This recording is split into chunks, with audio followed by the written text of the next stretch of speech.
پھر ان کے دلوں میں بات آئی کہ یہ ہم نے اس صندوق کی بے ادبی کی ہے. صندوق میں کیا ہے؟ تبرکات. ہمیں کہتے ہیں جی نالین کا نقشہ کیوں لگایا ہے؟ تمہارے تو بزرگوں کا عقیدہ ہے سر پہ رکھنے کو مل جائے اگر نقش نالے پاک حضور تو پھر کہیں گے کہ ہاں تاجدار ہم بھی ہیں. تو کہا کہ اس کے اندر یہ تبرکات تھے. انہیں بھی سمجھ میں آئی تو انہوں نے نا بیل گاڑی منگائی اور وہ صندوق اٹھا کے اس کے اوپر رکھ دیا. اب کیا ہوا؟ قرآن کہتا ہے کہ فرشتوں نے نا اس صندوق کو وہاں سے اٹھایا. مفسرین نے لکھا اس کا معنی یہ بھی ہو سکتا ہے کہ اس بیل گاڑی کو ڈائریکشن پہ لگایا. ادھر سے حضرت شمویل علیہ السلام نے جناب طالوت کو بادشاہ بنا دیا اور ادھر سے وہ صندوق چل پڑا. کہا بھئی ہم ان کو کیسے بادشاہ مانے؟ تو فرمایا بادشاہ اس طرح مانو گے کہ تمہارا وہ صندوق آ جائے گا. اور قرآن کہتے ہیں اس صندوق میں تمہارے دلوں کا سکون ہے, اس میں تمہارے دلوں کا. اور بھائی ہماری تو کوشش ہوتی ہے بزرگوں سے کوئی چیز مل جائے, اللہ والوں کا کوئی تبرک ہمارے ہاتھ آ جائے.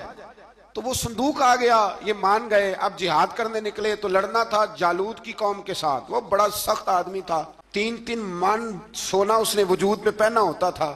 اس کی قوم سے لڑنا ہے, ٹوپی بڑی تگڑی پہنی ہوتی تھی لوہے کی. اب کون لڑے؟ ایک نوجوان تھے جن کا نام تھا داؤد علیہ السلام. وہ بھی بکریاں چرایا کرتے تھے. اور جن دنوں حضرت طالوت نکلے نا اپنی قوم کو لے کر جالوت کے خلاف لڑنے, تو حضرت داؤد بھی شامل ہو گئے. اللہ جب کسی کو نوازتا ہے نا تو پھر خاص ہی کرم نوازی کرتا ہے. مفسرین نے لکھا جب یہ جا رہے تھے نا, وہاں جا رہے تھے تو رستے میں انہیں 3 پتھر مل گئے. انہوں نے وہ تینوں پتھر اٹھا لیے. اس زمانے میں پتھر پھینکنے کے لیے چھوٹی چھوٹی لوگوں کے پاس چیزیں ہوا کرتی تھیں. اس کو کوپھن بھی لوگ کہتے تھے, منجنیق اس کو سامنے رکھ کے پھر بنائی گئی. تو آپ کے پاس بھی وہ آلہ تھا جس سے دشمن پر پتھر مارے جاتے تھے. تو آپ وہ مشین لے کر وہ آلہ لے کر وہاں پہنچے ہوئے تھے. 3 پتھر آپ کے پاس تھے. آپ فرماتے ہیں اس میں بڑا بیمار تھا, اتنا بیمار تھا کہ میرا رنگ پیلا ہو گیا. اب وہ جالوت کے سامنے کوئی نہیں جاتا تھا. تو جناب طالوت کہنے لگے کہ جو جالوت کو مارے گا نا, یعنی ان کے بادشاہ کو اس قوم کے, تو میں اسے اپنی آدھی سلطنت بھی دے دوں گا اور اپنی بیٹی کا نکاح بھی اس کے ساتھ کر دوں. دیکھیں اللہ نوازتا ہے تو کس انداز میں نوازتا ہے. تو حضرت داؤد کہتے ہیں وہ دور کھڑا تھا تو میں نے نا 3 پتھر مارے. بھئی ہمت کرنا تو ہمارے ذمہ ہے کہ نہیں؟ میری ملت کا جوان کہتا میں نے کرنا کرانا کچھ نہیں. یعنی اگر آپ کہیں نا کچھ کرو تو پھر وہ کوئی کام کرنے کی مطلب معاملہ. وہ مجھے کل ایک سنگی کہہ رہے تھے, کہنے لگے جی اللہ کے فضل سے کچھ بھی نہیں کرنا پڑا, مرشد نے نظر کر دی. میں کہا میں ملن گے تو میں انہوں نے سمجھاواں گا کہ کچھ کرا کے نظر کریا کرو, کیونکہ میرے وہ دوست ہیں, میں انہیں جانتا ہوں. نظر میں بڑا کچھ ہوتا ہے لیکن اللہ بھی تو بندے پہ بڑی نظر رحمت کرتا ہے نا. لیکن کہتا ہے 5 نمازیں پڑھ, رمضان کے روزے رکھ, زکوٰۃ فرض ہو تو ادا کر, یہ سارے کام کر, سچ بول, دیانتداری کر, پھر میں اپنے فضل سے تجھے جنت عطا کروں. تو یہ جو رویہ ہم نے بنایا یہ درست نہیں. تو فرماتے ہیں 3 پتھر میں نے مارے, اللہ نے اتنا فضل کیا کہ وہ بھی مر گیا, اور اس سے چھو کے میرے پتھر آگے بڑھے تو اس کی فوج کے 30 آدمی بھی مر گئے. 3 پتھروں سے 31 بندے اللہ نے مار دی. فرماتے اس لیے کہ ہاتھ میرے تھے اور طاقتیں میرے رب کریم کی تھی. تو حضرت داؤد علیہ السلام